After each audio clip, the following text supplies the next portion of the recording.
Hello everyone. Today we will go through a summary of the Economic Times World Leader Forum that was organized on the 23rd and 24th of August. We'll take you through a summary of speeches from Narendra Modi, S. Jaishankar, John Kerry, Matteo Renzi, Mohammed Kande, Rajnath Singh, N. Chandrababu Naidu, Mohan Yadav, Shashi Tharoor. Narendra Modi, Prime Minister of India. The PM said the government will not slow down after GST 2.0 and the Income Tax Amendment Bill. He promised a new arsenal of reforms guided by reform, perform, transform. He framed India as the world's growth engine, saying macro stability over the last decade has made Bharat the fastest-growing major economy, soon to be third largest and contributing nearly a fifth of global growth. Using a vivid line, he said India doesn't throw stones at stagnant waters, it changes the course of gushing rivers. The message, big, non-incremental changes will continue to push self-reliance and help lift global growth. S. Jaishankar, External Affairs Minister of India. India has learned not to depend on a single market. The minister said diversification is key, both to handle tariff shocks and to reduce supply chain risks. He noted that discussions with the U.S. are active, but India will be clear about its red lines in trade talks.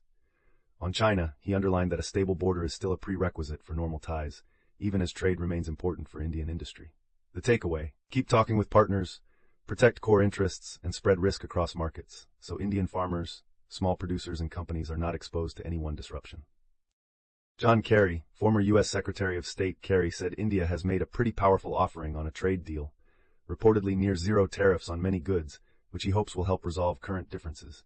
He praised India's clean energy goals, adding that nuclear power should be part of the solution. He argued the U.S. is exceptional when it does exceptional things, like leading on AIDS relief, and said real negotiations work through respect, not ultimatums. He was cautiously optimistic about ending the Russia-Ukraine war and called the Gaza situation a big problem without a two-state path. Overall, keep cooperation high, avoid chest-thumping, and aim for practical, win-win outcomes. Matteo Renzi, former Prime Minister of Italy. Renzi argued that a world of disorder and tariff fights is exactly when Europe and India should partner more deeply. He warned that starting a trade war is the most stupid thing for the future, and urged Europe to wake up, reform, and lean on its culture, history, and technology, while treating India as a key partner. With Europe facing demographic decline, he said stronger institutional dialogue with India can help both sides manage globalization better. The simple idea, avoid knee-jerk protectionism, build long-term ties, and co-create growth with India as a central ally. Mohammed Kande, Global Chairman, PwC. Kande said India's scale, ambition, and fast innovation culture put it on a bigger global stage, and AI will amplify this. He called this the intelligence age, where turning information into value becomes faster and cheaper, but also more energy intensive. Because AI runs on chips, minerals, data centers, and lots of electricity, leaders must focus on trusted tech, governance, and accountability. He highlighted how industries and even public and private roles are converging around AI infrastructure, creating value in motion.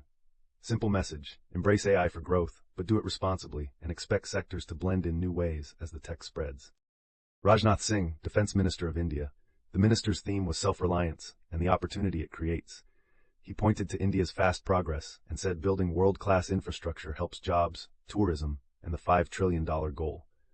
On defense, he linked national interest to indigenous capability, stressing that India's future fifth-generation fighter will use Indian-built engines, so the country is not dependent in critical areas. The signal to business and partners was clear.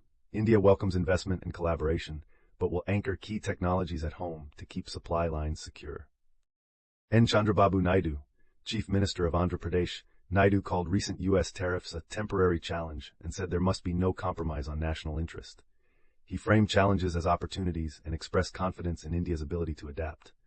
For Andhra Pradesh, he targeted 10 lakh crore of new investments, stressing both welfare and wealth creation, helping people while building a stronger economy.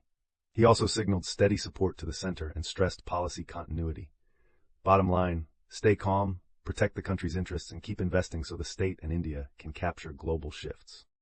Mohan Yadav, Chief Minister of Madhya Pradesh. Yadav said Madhya Pradesh aims to be a role model state by making it easy to do business. He highlighted surplus power, land, water, and strong connectivity as reasons to invest. The state has introduced many policies to simplify approvals and support new industries, aligning with India's Viksit Bharat 2047 goal. The message was straightforward. MP has the basics in place and the intent to execute, so investors can expect faster clearances and a stable setup to grow factories, jobs, and exports. Shashi Tharoor, Member of Parliament Congress. Tharoor urged caution about throwing away decades of hard-won India-US engagement. He said U.S. Vice President J.D. Vance appreciated India's restraint during Operation Sindoor, but warned that Delhi should engage Washington with eyes wide open.